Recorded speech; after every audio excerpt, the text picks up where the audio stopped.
বিসমিল্লাহির রহমানির রহিম।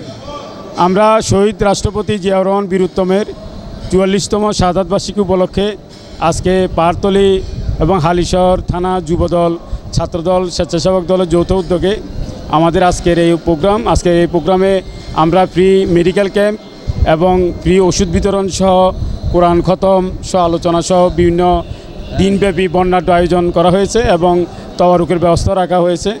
আমরা আজকের এই অনুষ্ঠানের মাধ্যমে আমাদের আসলে এই প্রোগ্রামগুলোর মাধ্যমে আমরা সাধারণ মানুষের কাছে তুলে ধরতে চাই যে আমরা বিএনপি নতুন একটা রাজনীতি বাংলাদেশের মানুষের সামনে তুলে আনতে চাই, যেটা হবে যে মানুষের উপকারের জন্য, মানুষের কল্যাণের জন্য, মেহনতি মানুষের অর্থনৈতিক মুক্তির জন্য, গরিব মানুষের স্বাস্থ্যসেবার জন্য, শিক্ষার জন্য, চিকিৎসার জন্য। আমাদের প্রোগ্রামগুলো এখন আমরা মৃত্যুবার্ষিকীর প্রোগ্রাম করলেও মানুষের সাথে সম্পৃক্ততা সম্পন্ন, মানুষের উপকারে যে প্রোগ্রামগুলো করলে রাজনীতিটা হয়, সেই রাজনীতিটা করার জন্য আমাদের বিএনপির ভারপ্রাপ্ত চেয়ারম্যান ৩১ দফার কর্মসূচি দিয়েছে এবং সেই ৩১ দফার কর্মসূচি হিসাবে আমাদের এই প্রোগ্রাম।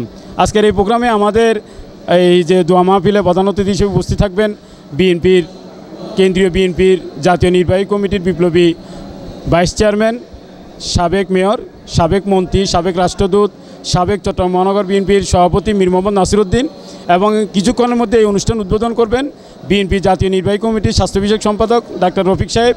এবং এই অনুষ্ঠানে কিছুক্ষণের ভিতর উপস্থিত হবেন বিএনপি চট্টগ্রাম মহানগরের বিপ্লবী আহ্বায়ক এরশাদুল্লাহ সাহেব, সদস্য সচিব নাজিবুর রহমান সহ অনেক নেতৃবৃন্দ আমাদের মাঝে উপস্থিত হবেন।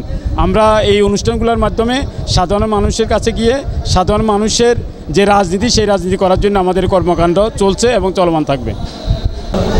আলহামদুলিল্লাহ, আমরা গতকাল থেকে আমি বিশ্বাস করি যে শুধু বিএনপির নেতাকর্মী নয়, পুরো বাংলাদেশের মানুষ যারা গত ১৭ বছর ভোটাধিকার প্রয়োগ করতে পারেনি, তারা সবাই উজ্জীবিত।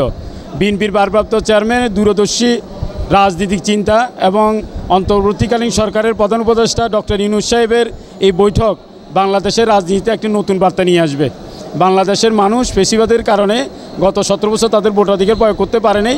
তো অতি দ্রুত সময়ের মধ্যে রোজার আগেই তারা তাদের ভোটাধিকার প্রয়োগ করে তাদের পছন্দের সরকার বাংলাদেশে আসীন হবে খুব তাড়াতাড়ি, এবং এর মাধ্যমে বাংলাদেশে আমাদের ফ্যাসিবাদের কবর রচনা হবে, নতুন বাংলাদেশ সৃষ্টি হবে ইনশাল্লাহ। আমরা খুবই উজ্জীবিত। আমাদের ভারপ্রাপ্ত চেয়ারম্যানের গতকাল ডক্টর ইউনূস সাহেবের এই বৈঠকের কারণে আমরা খুবই উজ্জীবিত বিএনপি নেতাকর্মীরা।